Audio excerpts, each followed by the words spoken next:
हाँ तो देख क्या कहते हैं, रैंडम वेरिएबल जो है ना ये यहाँ पे मतलब दो तरीके की होती है, एक जिसके अंदर सिर्फ एक वेरिएबल होता है और एक होता है जिसके अंदर दो वेरिएबल होते हैं। दो वेरिएबल वाला थर्ड चैप्टर है, एक वेरिएबल वाला ये सेकंड चैप्टर है।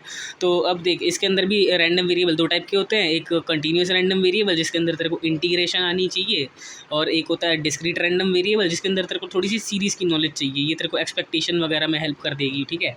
और वही जो टू डायमेंशनल वाले जो है ना, मतलब जिसके अंदर दो वेरिएबल्स होते हैं, उसके अंदर तेरे को डबल इंटीग्रेशन आनी चाहिए।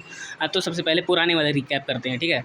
तो देख सबसे पहले होता है रैंडम एक्सपेरिमेंट, ठीक है। तो रैंडम एक्सपेरिमेंट वो एक्सपेरिमेंट को कहते हैं जिसका आउटकम हमें पता होता है, मतलब कि आउटकम हमें के सेट तो हम लोग बना सकते हैं, एग्जैक्ट क्या आने वाला है वो हमें नहीं पता होता, जैसे कि टॉसिंग अ कॉइन हो गया, थ्रोइंग अ डाइस हो गया, एटसेट्रा, ठीक है। उसके अलावा आउटकम्स में क्या कहते हैं, वही जो इनके आउटकम होते हैं उन्हीं को कहते हैं आउटकम, ठीक है। अगर हम लोग उन्हीं आउटकम्स का सेट बना दें तो उसको सैम्पल स्पेस कहेंगे, जैसे कि 1 2 3 4 5 6 ये सब के सब सैम्पल पॉइंट्स भी हैं, और यहाँ पे दो अगर कॉइन टॉस करे तो ये उसका सैम्पल स्पेस बन जाएगा।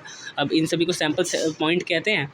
एंड अब ये जो सैम्पल स्पेस है इसको दो तरीके से रिप्रेजेंट कर सकते हैं, एक जिसके अंदर हम लोग इसको सेट की फॉर्म में लिख सकते हैं, एक जिसके अंदर हम लोग वेन डायग्राम बना सकते हैं, ठीक है। अब उसके अगला होता है इवेंट। इवेंट जो होता है वो सैम्पल स्पेस का सबसेट होता है। अब मैंने जैसे कि अभी थोड़ी देर पहले लिखा था फंक्शन रिलेटेड कुछ तो लिंक है फंक्शन से इसका, तो फंक्शन से देख ये फंक्शन पहले होता क्या है वो मैं बता देता हूँ। फंक्शन के अंदर दो सेट के बीच में मैपिंग हो रही होती है, जैसे कि ये अपना पहला सेट है और ये अपना दूसरा सेट है।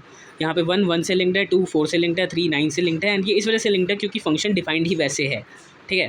कि अगर 1 इस फंक्शन के अंदर गया तो वो 1 रिटर्न करेगा, 2 इस फंक्शन के अंदर गया तो वो 4 रिटर्न करेगा, एंड 3 इसके अंदर गया तो वो 9 रिटर्न करेगा।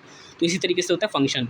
अब फंक्शन से क्या लेना देना इस चैप्टर का, तो लेना देना ये है कि जो अपना रैंडम वेरिएबल होता है वो फंक्शन ही होता है, सैम्पल स्पेस और रियल लाइन का, मतलब कि सैम्पल स्पेस की कोई वैल्यू डलेगी अपने रैंडम वेरिएबल जो कि हमारा फंक्शन है, एंड वो हमें रियल लाइन की कोई वैल्यू देगी, यानी कि कोई नंबर रिटर्न करेगा उसके बाद, ठीक है। तो यहाँ पे एग्जांपल लेके देखते हैं, दो कॉइन अगर हम लोगों ने टॉस किए एक साथ तो अपना सैम्पल स्पेस तो यही बनेगा ना, TT TH HT और HH, ठीक है। अगर हम लोग लिख दें कि क्या कहते हैं नंबर ऑफ हेड्स जो है अपना रैंडम वेरिएबल को रिप्रेजेंट करता है, तो ये हमारी कंडीशन बन जाएगी। जैसे मैंने बोला कि प्री डिफाइंड कंडीशन होती है फंक्शन के अंदर, जैसे कि यहाँ पे कंडीशन थी कि यहाँ पे ये था कंडीशन, तो यहाँ पे हमारा कंडीशन ये होगा कि नंबर ऑफ हेड्स जो है वो रिप्रेजेंट करेगा रैंडम वेरिएबल को, ठीक है। तो अब सैम्पल स्पेस की चीज़ें डलेंगी हमारी रैंडम वेरिएबल के अंदर, उसके बाद ये रियल लाइन की ये चीज़ नंबर्स हमें वो रिटर्न करेगा। तो अब यहाँ पे हम लोग गिनेंगे, ठीक है। नंबर ऑफ हेड रिप्रेजेंट कर रहे हैं ना रैंडम वेरिएबल को, तो सबसे पहले यहाँ पे 2 टाइम टेल्स आया, एंड नंबर ऑफ हेड हमारा रैंडम वेरिएबल को रिप्रेजेंट कर रहा है, तो यहाँ पे तो 0 हेड्स हुए, यहाँ पे 1 हेड्स हुए, एंड यहाँ पे भी 1 हुए, यहाँ पे 2 हुए, तो ये कुछ इस तरीके की मैपिंग हो जाएगी। अब इसको हम लोग इस तरीके से तो हर बार नहीं लिखते, तो इसको हम लोग इस तरीके से लिखते हैं, कहाँ गया, खो गया, 1 सेकेंड कहीं तो चला गया, मैं लिख देता हूँ यहाँ पे साइड में, x इज़ इक्वल टू 0 1 और 2, क्योंकि यही तीनों बन रहे थे ना आउटकम्स, ठीक है। अब इसको हम लोग आगे जिस तरीके से लिखना होता है वो मैं बता दूंगा अभी, ठीक है। अब इसके अलावा एक और बना के देखते हैं, तो वो हमारा बन जाएगा कि अगर मान के चल एक क्वेश्चन है जिसके अंदर हम लोग तब तक डाइस को रोल कर रहे हैं जब तक हमें 3 एक बार नहीं मिल जाता, ठीक है। तो सबसे पहला हो गया, पहले ही थ्रो के अंदर 3 आ गया, दूसरे थ्रो के अंदर 3 आया, यानी कि पहला जो है वो 3 नहीं है, कुछ भी हो सकता है। ऐसे ही कर करके ये सैम्पल स्पेस बनेगा। तो इसका जो रैंडम वेरिएबल वाला जो बनेगा ना उसके अंदर भी वैल्यूज़ वैसी बनेगी, 1 2 3, वही नंबर ऑफ ट्रायल्स को रिप्रेजेंट करेंगी वो, ठीक है। अब इसके अलावा यही है, ठीक है। ये डोमेन हो गया अपना, मतलब इस वाले फंक्शन का अपना डोमेन सैम्पल स्पेस होगा, क्योंकि सैम्पल स्पेस की ही वैल्यूज़ डलेंगी, एंड रिटर्न जो करेगा वो अपना रियल लाइन के नंबर्स को करेगा। ये इतना इंपॉर्टेंट है भी नहीं, ये बस मैं ऐसे थोड़ा ईजी करने के लिए बता रहा था। तो यहाँ से काम की चीज़ आती है। अब यहाँ पे जैसे कि ये वाला हम लोग सेट ले लेते हैं, ये जैसे कि ये हमारा ये TT TH HT और HH वाला ये वाला ले लेते हैं। इसके अंदर नंबर ऑफ़ हेड्स जो है हमारा रैंडम वेरिएबल को रिप्रेजेंट कर रहा है, तो यही क्या कहते हैं आउटकम्स बन सकते हैं ना, 0 1 1 या फिर 2। इसको तो 0 1 2 भी लिख सकता है, 2 बार रिपीट करने की ज़रूरत नहीं है।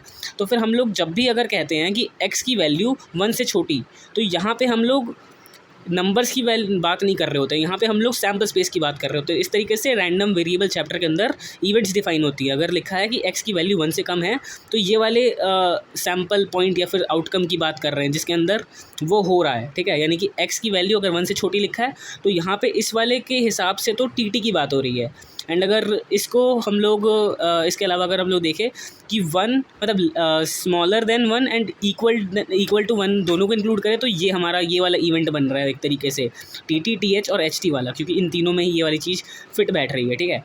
अब इसके बाद अगर इसके ऊपर ब्रैकेट लगा दे तो इसकी हम लोग इसी चीज़ की हम लोग यहाँ पे निकाल रहे हैं प्रोबेबिलिटी, यानी कि x की वैल्यू 1 से छोटी है तो ये वाला सैम्पल पॉइंट आ रहा है एंड इसकी प्रोबेबिलिटी 1/4 है, एंड अगर इसकी प्रोबेबिलिटी निकालने जाए तो इसकी 3/4 है, ठीक है। इसकी अगर हम लोग x = 2 पे निकालने जाए, यानी कि इस वाले की निकाल रहे हैं हम लोग, ये वाले की कहाँ गया ये, इसकी निकाल रहे हैं, तो इसका आ जाएगा हमारा 1/4, ठीक है। तो यही है, इस तरीके से लिखते हैं इसके अंदर। अब यहाँ पे एक आधी चीज़ कुछ काम की तो नहीं है वाली, बट देख लियो अगर देखना है तो, ठीक है, वो उसको साइड रखते हैं। यहाँ पे अब देख इसके बाद ना इस चैप्टर के अंदर अभी डिस्क्रीट वाले केस में तो तेरे को 2 ही चीज़ें पूछेंगे क्वेश्चन के अंदर, एक जिसके अंदर तेरे को प्रोबेबिलिटी मास फंक्शन निकालना होगा, एक जिसके अंदर तेरे को क्यूमुलेटिव डिस्ट्रीब्यूशन फंक्शन निकालना होगा। प्रोबेबिलिटी मास फंक्शन होता है कि क्या कहते हैं एग्जैक्ट इस वाले पॉइंट पे क्या प्रोबेबिलिटी बन रही है, जैसे कि मैंने यहाँ पे लिखा है ना कि 1 से छोटे पे प्रोबेबिलिटी कितनी आ रही है, यानी कि 1 से छोटे, पहली बात तो यहाँ पे सिर्फ यही वाला सैम्पल पॉइंट बन रहा है एंड इसकी प्रोबेबिलिटी क्या आ रही है, एंड यहाँ पे 1 से छोटे और इक्वल टू 1 के भी अगर बात करें ना तो ये जो है इसकी प्रोबेबिलिटी क्या बन रही है, इस तरीके से निकालते थे ना। तो प्रोबेबिलिटी मास फंक्शन के अंदर एग्जैक्टली पूछते हैं कि जैसे कि अगर x = 1 है तो उसकी प्रोबेबिलिटी क्या बन रही है, यहाँ पे एग्जैक्टली इसी के बराबर चाहिए इनको प्रोबेबिलिटी, यानी कि अगर x = 1 का पूछ रहे हैं तो यहाँ पे ये लोग एग्जैक्टली 1 टाइम हेड किन दोनों में आ रहा है एंड उसकी प्रोबेबिलिटी क्या बन रही है, जो कि हमारी बन जाएगी 2/4, ठीक है, क्योंकि यहाँ पे 2 ही इवेंट जो है जिसके अंदर एग्जैक्टली 1 आ रही है एंड टोटल 4 है, तो 2/4 यानी कि 1/2 हमारा आंसर बन जाएगा। तो इसको प्रोबेबिलिटी मास फंक्शन कहते हैं। एंड क्यूमुलेटिव डिस्ट्रीब्यूशन फंक्शन जो होता है उसके अंदर उससे पहले की सारी वैल्यूज़ भी इंक्लूड कर देते हैं, जैसे कि अगर बोला है कि अगर हम लोग 1 का निकाल रहे हैं, अगर 1 दे रखा है ना क्यूमुलेटिव डिस्ट्रीब्यूशन फंक्शन के अंदर डाल रखा है, तो उसका मतलब ये बनता है, यानी कि इससे पहले की भी मतलब small lesser than 1 and equal to 1 की भी प्रोबेबिलिटी निकाल रहे हैं हम लोग तरीके से।